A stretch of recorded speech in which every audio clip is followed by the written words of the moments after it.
पूरे दलित समाज के लोग इस बात को समझ लें कि सवर्ण शासन चल रहा है और सवर्णों के शासन में कोई चीज़ उचित और अनुचित नहीं होती है। इसलिए यह कहना शायद अच्छा नहीं होगा कि ये नीच मानसिकता के लोग हैं। ये हैं ही ऐसे, इसमें नीच और बेहतर और सुंदर और अच्छा का नहीं, ये ऐसे ही हैं। आपसे डिबेट जब करेंगे तो ये हारेंगे तो आपके ऊपर कचड़े फेंकेंगे। जो आरएसएस के लोग हैं वो ये नहीं समझते हैं कि उनका ऐसा नहीं मानना है कि हमने जो है गवर्नमेंट बनाई है जीत करके। उनको लगता है उन्होंने भारत पर कब्जा किया है।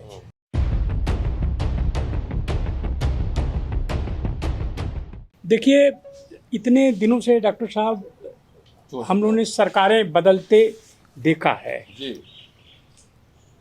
दलितों की सरकारें आई, ओबीसी समाज की सरकारें आई, ये हम कर रहे हैं, लेकिन सरकारों ने अपना कैरेक्टराइजेशन कभी नहीं किया। किसी ने कहा सेकुलर हमारी गवर्नमेंट है। यह सरकार ओपनली कह रही है कि यह अमृत काल चल रहा है। ये गवर्नमेंट ऑफ इंडिया का स्टेटेड पोजीशन है। भारतीय कल्चर में जो समुद्र मंथन हुआ था तो अमृत निकला था और विष निकला था। तो अमृत का मतलब अपर कास्ट का ये जो है ये काल चल रहा है। तो यह एक सिविलाइजेशनल, जो बाबा साहब ने कहा था कि हम सिविलाइजेशनल लड़ाई लड़ रहे हैं मिस्टर गांधी, तो यह लड़ाई थोड़ा धीमी हो गई थी पिछले 60-70 सालों में। अब फिर से अमृत वाले विचारधारा के लोग इस देश पर राज कर रहे हैं। और इसमें एक फ़र्क मैं करना चाहूँगा, जो आरएसएस के लोग हैं वो ये नहीं समझते हैं कि उनका ऐसा नहीं मानना है कि हमने जो है गवर्नमेंट बनाई है जीत करके। उनको लगता है उन्होंने भारत पर कब्जा किया है और यह युद्ध चल रहा है, जो सिविलाइजेशनल युद्ध चल रहा है, उसमें जो एक्स अनटचेबल्स थे, जिनको राक्षस बोलते थे, जिनको नाग बोलते थे, उनके ऊपर हमले होते थे। तो जो अछूत थे उनसे उम्मीद यह नहीं रखी जाती है कि वो कुछ कहें और हम सुने। तो डॉक्टर रतनलाल को केवल सुनना है और उनको कहना है। आपने इस लाइन को वायलेट किया है। तो यह युद्ध की स्थिति है। पूरे दलित समाज के लोग इस बात को समझ लें कि सवर्ण शासन चल रहा है और सवर्णों के शासन में कोई चीज़ उचित और अनुचित नहीं होती है। इसलिए यह कहना शायद अच्छा नहीं होगा कि ये नीच मानसिकता के लोग हैं। ये हैं ही ऐसे, इसमें नीच और बेहतर और सुंदर और अच्छा का नहीं, ये ऐसे ही हैं। आपसे डिबेट जब करेंगे तो ये हारेंगे तो आपके ऊपर कचड़े फेंकेंगे। जब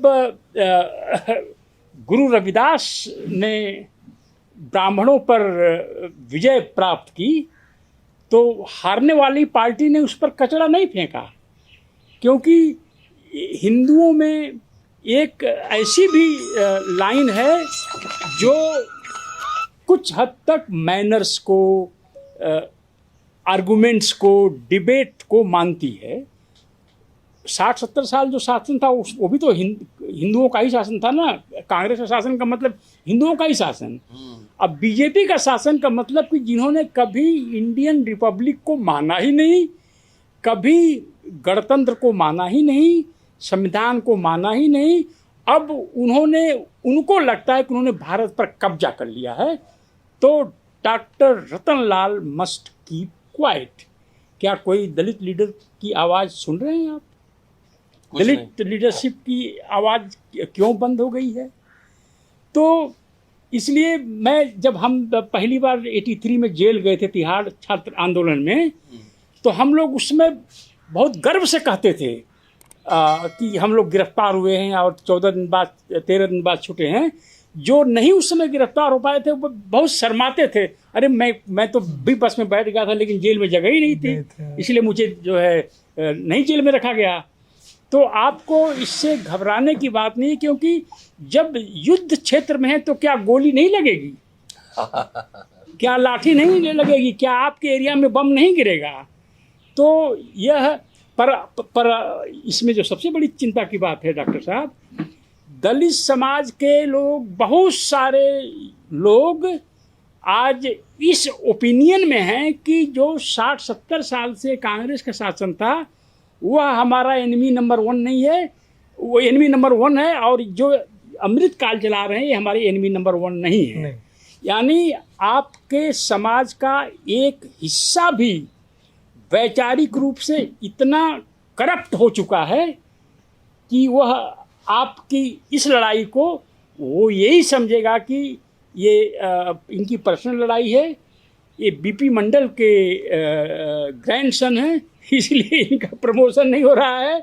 तो अगर आप शास्त्रों का अध्ययन करें, जितने हिंदू शास्त्र हैं, तो उसमें बार बार एक एनिमी फोर्स का जिक्र आता है जो इनकी यज्ञ में बाधा पहुंचाता है। तो अमृत काल चल रहा है और आप बाधा पहुंचाएंगे तो वह आर्गुमेंट से आर्गुमेंट नहीं करेंगे, आर्गुमेंट आपके आर्गुमेंट के खिलाफ आर्गुमेंट उनका केवल कचड़ा हो सकता है, और यह उनकी गिरी हुई मानसिकता नहीं है, उनकी मानसिकता ही ऐसी है। इसलिए आप लड़ाई में बने रहिए, और यह सबको भोगना है, मुझे भी कभी भोगना पड़ सकता है, तमाम यूनिवर्सिटीज़ में लोग भोग रहे हैं, और लोग चुप बैठे हैं कि अमृत काल में हमें केवल सुनना है, हमें कुछ कहना नहीं है। नहीं, चंद्रभान जी जो बात कह रहे हैं उसको सब्सटैंशिएट कर दे रहा कि 2014 के पहले मैं 97 से पढ़ा रहा हूँ, और उस समय भी सरकारों से और विश्वविद्यालय प्रशासन से लड़ाई उस समय भी होती थी। इस कॉलेज के प्रिंसिपल कविता शर्मा थी, विनय श्रीवास्तव थे, उस समय भी लड़ाई होती थी उनसे, वैचारिक लड़ाई, पर वो कीचड़ नहीं फेंकते रहे होंगे। लेकिन वो जो है ना, ये नहीं होता था कि आपका प्रमोशन रोक देंगे, आपको छुट्टी नहीं देंगे, आपको ये नहीं करेंगे। ये 14 में ये सरकार आने के बाद इतने नीच गलीच लोग वीसी और प्रिंसिपल बनवाए जा रहे हैं, एक चिट्ठी आप लिख दी उसका जवाब ही नहीं मिलेगा आपको। मतलब अभी किताब मैंने आपको दिखाई, 10-10 किताबें प्रकाशित तो करने के बाद गलीच क्यों कह रहे हैं आप? सवर्ण बोल दीजिए, बराबर हो गया। नहीं, वो सवर्ण तो गलीच, इसमें एडजेक्टिव लगाने की क्या जरूरत है? यह अमृत काल के लोग ऐसे ही हैं, उनको यह मत कहिए कि आप चोर हैं, उचक्के हैं, नीच हैं, गलीच हैं, वो है ही ऐसे। इसलिए ना मोदी जी को अभी चुनाव आने वाला है, अपने वाइस चांसलर को, एचआरडी मिनिस्टर को, आईआईटी डायरेक्टर को समझाइए, ये अगर मोर्चा यहाँ से खुल गया है कि अब अत्याचार बर्दाश्त नहीं। आईआईटी का बच्चा भी सुसाइड किया है 5 दिन पहले, और ये हाल कैंपस में अगर आप कब्रगाह बनाएंगे हमारे लिए, तो इसका असली प्रतिकार अभी शुरू हो गया है। ये एकदम जंगी है, एक तरह से वैचारिक जंग है। ये चला जाएगा, लड़ा जाएगा, पब्लिक में बताया जाएगा कि आप चुनाव लड़ने की तैयारी कर, आपके बच्चों को कब्रगाह बना रहा है कैंपसेस में। ये जंग जारी रहेगी।